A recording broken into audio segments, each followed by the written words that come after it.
Lebanon में Nasrallah की location का पता लगने के बाद इजराइल ने हफ्ते भर की प्लानिंग के बाद हिजबुल्लाह चीफ को निशाना बनाकर मार गिराया। हाल ही में आई रिपोर्ट के मुताबिक इजरायली सेना को गाजा पट्टी में हमास चीफ याह्या सिनवार की लोकेशन का भी पता चल गया था, लेकिन बंधकों की जान को बचाने के लिए इजराइल ने उसकी हत्या करने की योजना को छोड़ दिया। ये रिपोर्ट लेबनान में इजरायली सेना द्वारा हिजबुल्लाह और दूसरे कमांडरों की हत्या के बाद सामने आई है। इजरायली आउटलेट द्वारा जारी की गई इस रिपोर्ट में दावा किया गया कि इजराइल की खुफिया एजेंसी और सेना को हमास चीफ याह्या सिनवार के गुप्त अड्डे के बारे में जानकारी मिल गई थी, लेकिन हमला करने के फैसले को इस कारण से रोक दिया गया क्योंकि उस जगह के आसपास इजरायली बंधकों को भी रखा गया था। अगर सेना सिनवार पर हमला करती तो इनमें बंधकों की जान भी जाने का खतरा था।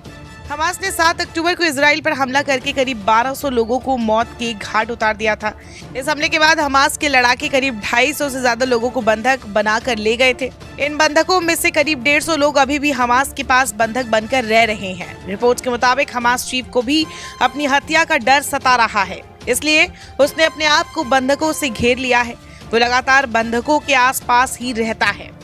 रिपोर्ट्स में कहा गया है कि पूर्व हमास चीफ की हत्या के बाद नए चीफ बने सिनवार गाजा में जमीन के नीचे बनी सुरंगों में छिपा हुआ है, लेकिन इजराइल ने जैसे जमीन के नीचे बंकर को नष्ट करके नसरल्लाह की हत्या की, वैसे वो हमास चीफ को भी मार सकता है।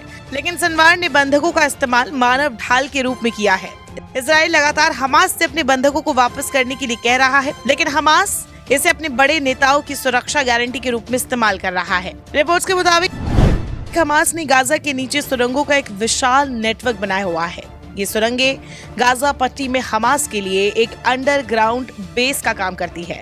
इन सुरंगों का इस्तेमाल हमास द्वारा हथियार रखने, हमले शुरू करने, इजरायली हवाई हमले से अपने आप को बचाए रखने के लिए किया जाता है। लगातार हवाई हमलों के जरिए इजराइल ने गाजा पट्टी में जमीन के ऊपर के बुनियादी ढांचे को बुरी तरह से बर्बाद कर दिया है। इसीलिए ये अंडरग्राउंड सुरंगें हमास के लिए किसी वरदान से कम नहीं है।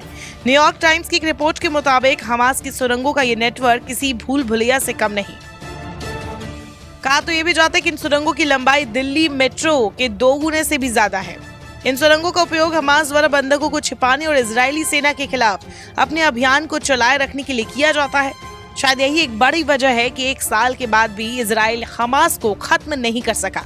हालांकि अफसोस ये है कि हमास के खात्मे के लिए इजराइल ने पूरे गाजा और फिलिस्तीन के दूसरे इलाकों में कत्लेआम मचा रखा है और यहाँ लगातार आम लोगों की जानें जा रही हैं।